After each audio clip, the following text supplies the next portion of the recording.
এই পোস্টে ছিল মুখে মেস্তা। তো মুখে মেস্তার জন্য আজকে 5 টাকা দিয়ে আপনার মুখের মেস্তা চলে যাবে। এক টুকরো ফিটকিরি নেবেন। ফিটকিরিটা হচ্ছে তাওয়ার মধ্যে তাওয়াতে দেন।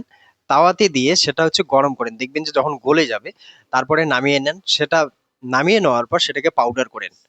পাউডার করে আপনি হচ্ছে হাফ চামচ ওই পাউডারটা নেন, ফিটকিরি পাউডার। 2টা ভিটামিন ই ক্যাপসুল নেবেন। 2 চামচ নারকেল তেল নেবেন, হাফ চামচ লেবুর রস সেখানে দেন। এটা কি করবেন, কাচের বোতলে স্টোর করে রাখেন। আর যেখানে আবার মেস্তা আছে, আপনার মেস্তা আছে সেই জায়গাতে আপনি হচ্ছে লাগিয়ে 30 মিনিট পর আপনি হচ্ছে উষ্ণ গরম জল দিয়ে ধুয়ে ফেলেন। এটা শুধু আপনি হচ্ছে 15 দিন যদি করতে পারেন, দেখবেন যে ধীরে ধীরে আপনার মেস্তাগুলো শেষ হয়ে যাচ্ছে। আর একটা কাজ করবেন, আপনি হচ্ছে রাত্রে দারচিনি দারচিনি 1 থেকে 2 ইঞ্চি ভিজিয়ে রাখেন 1 গ্লাস জলের মধ্যে। সকালবেলা সেই জলটা পান করেন। খুব দ্রুত গতিতে আপনার মেস্তা শেষ হয়ে যাবে। তো আজকে এখানে রাখছি।